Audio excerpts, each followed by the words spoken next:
Hi, I'm Randy Dodlin, a special effects makeup artist working in the film and television industry for the past 26 years.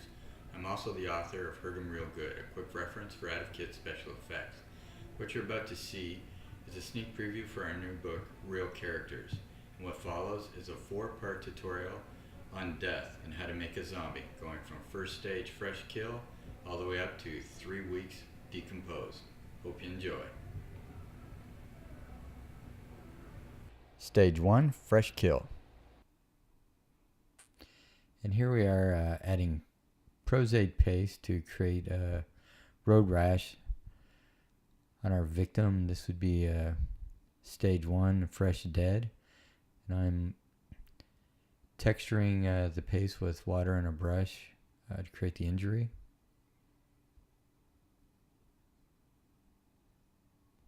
Now I'm using an acid brush to create scratch marks from sliding along the points of impact and away from it to add to the injury. And again, I'm using another brush and water to create peeled back skin and finish off the damage to the wound. Before you can paint, you have to dry the white paste clear, or where it's built up. You dry it till it starts to get a gray hue, and then you can paint it.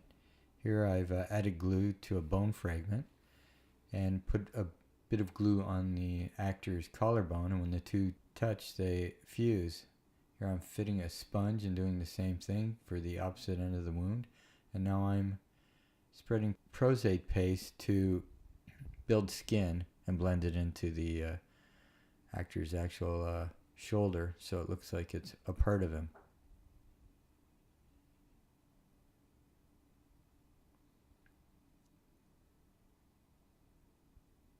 Use a broad brush and water to smooth the paste. Then texture with a stipple sponge. A cheap alternative would be to use an aquarium foam filter. You want to add the skin pores so it's easier to blend into the skin.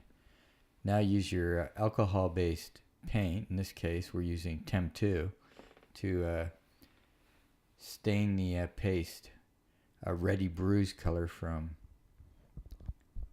contact with the road to accent the road rash. Once the surface is completely reddened, you go in with your deeper bruise tone to accent all the deep spots and the rawness where the flesh has been abraded right to the bone. And also to accent any of the scratches and other texture that you've put into your sculpture.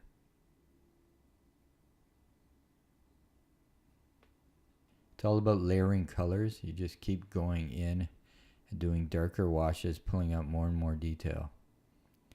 Lastly, you take an acid brush. By cutting it in half, we call it a flick brush. You use the maroon tone to create a erratic pattern of irritation around the wound, and then go in with some more color to pull out the last of the details.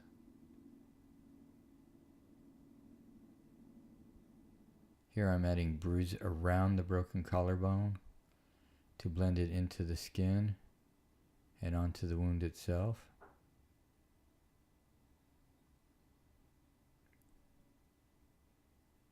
Then you go over it with a flick brush and flesh tones to bury the bruising so it looks like it's under the skin and help blend the piece so it looks like it's part of the actor's body.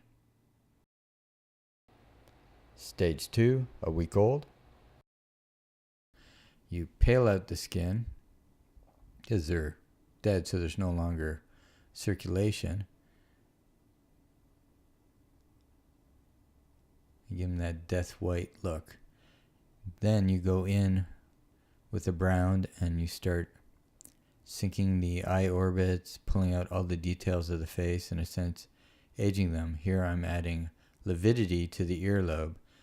All the when you die, the blood settles in your ears, the edges of your ears, and it becomes almost like a dark blue bruise. It's from the blood pooling, because Because if you've been dead for 24 to 48 hours, that'll start showing. Now you're pulling out all the skeletal features. Here we're accenting the temporal loft and the edge of the eye orbit on the far side. And then move on to the cheeks and start to contour the actor's face and give him a more hollow, sunken look.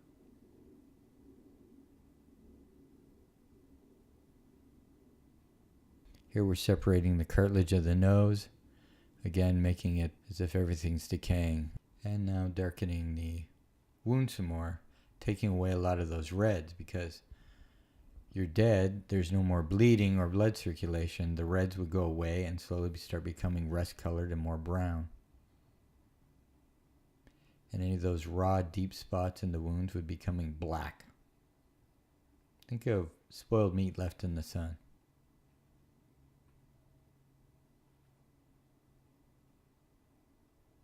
Stage 3, 2 weeks old.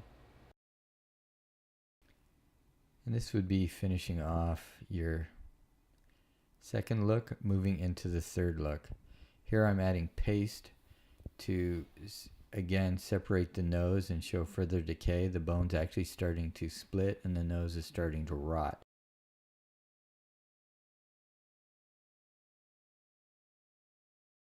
Now we're aging the collarbone as well.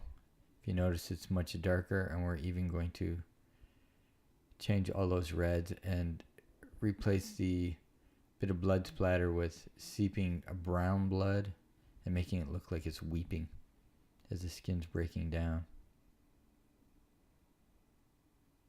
I'm adding paste to it as well to show the skin curling back and looking more rotten.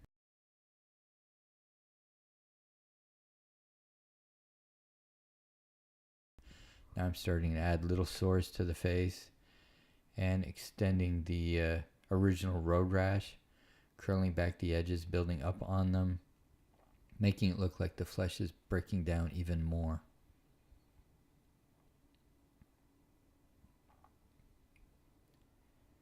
Again, we're trying to pull out more texture and accent the decay.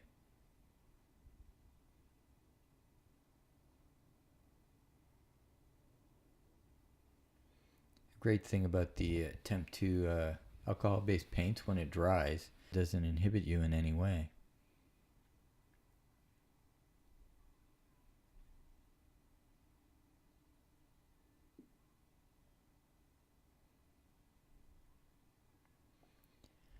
So we put on almost an entire layer of paste on top of our original wound. Now I'm staining it brown and brackish colors to show the flesh is all rotten. Again, this would be someone who has been dead for, I'd say, close to a week.